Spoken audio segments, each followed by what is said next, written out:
Don't you just love the scriptures? There's so much that we can learn about God and his work in the scriptures. And it's so helpful to see the historical background and the theological background of what's going on in the time period of Jeremiah and these other prophets. I'm going to share again things we've talked about in other lessons because it bears repeating, because I'm going to talk about the covenantal logic that is packed into the scriptures.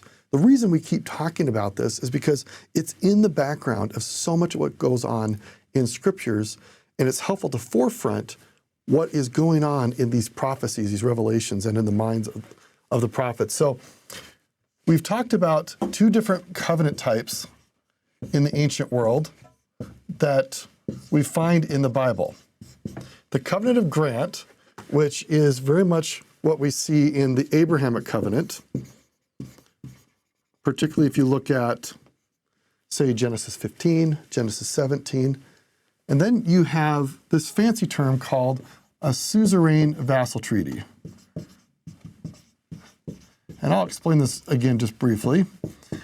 And these two covenant types are very common in the ancient world, particularly in the Bible. This one we find at Mount Sinai with Moses and his people.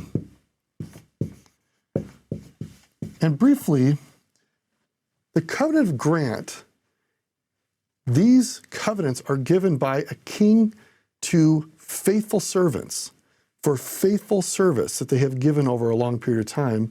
And the king will then offer to that faithful servant an eternal or a long-term promise that's unbreakable of land and posterity and property.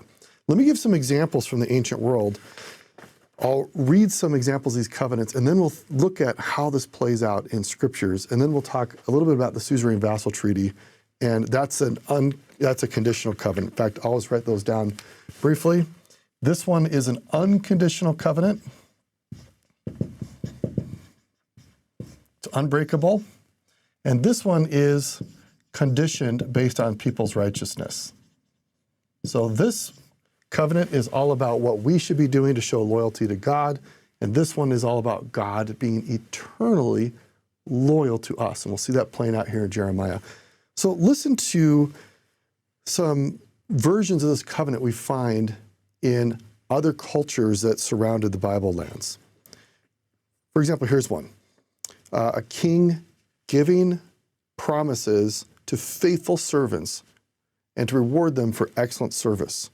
After you, your son and grandson will possess it, meaning this land that I'm giving you and this promise that the king is giving. Nobody will take it away from them. If one of your descendants sins, the king will prosecute him at this court. Then when he is found guilty, if he deserves death, he will die. But nobody will take away from the descendants either his house or his land in order to give it to a descendant of somebody else. So the king is promising to this very faithful servant, there's nothing that anyone in your family can do to wreck my promise to you. Sure, they might have to get punished if they do the wrong things, but my promise to you endures that I'm going to give you this land and protect you in the land. So you can see that covenantal logic playing out throughout the scriptures where God has promised land to his faithful people. Here's another one.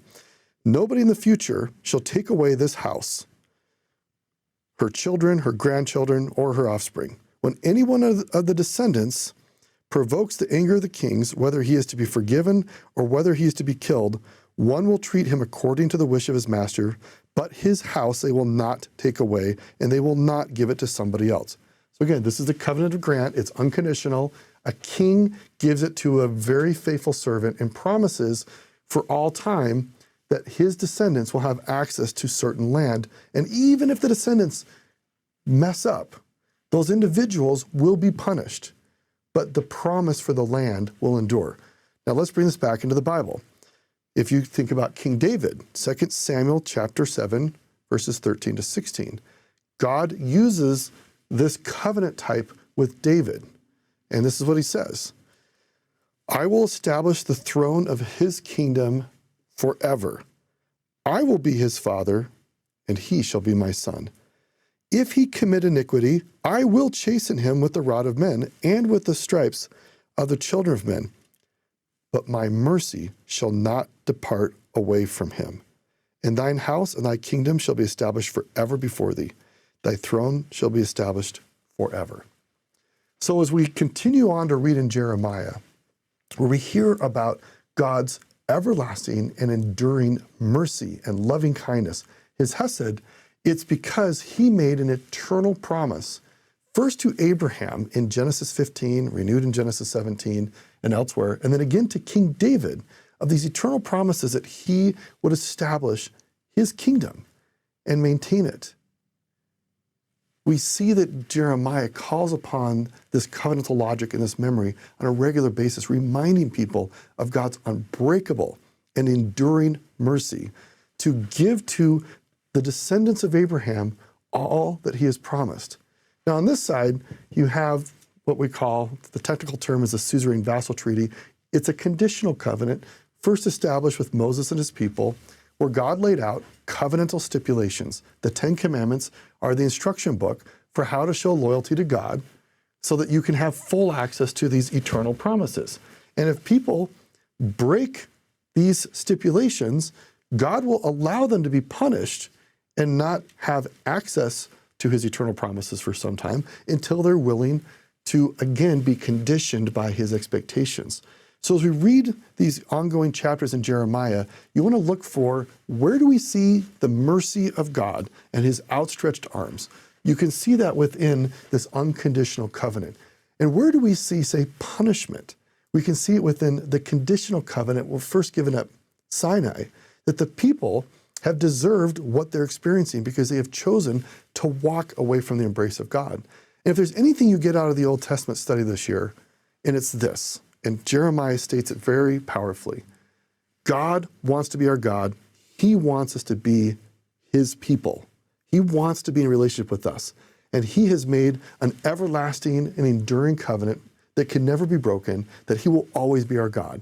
And he's invited us to show that we will be in that relationship by living the commandments he's asked us. Sometimes we mess up. Sometimes we have to be punished. But he will continue to be God, and we're always invited back in.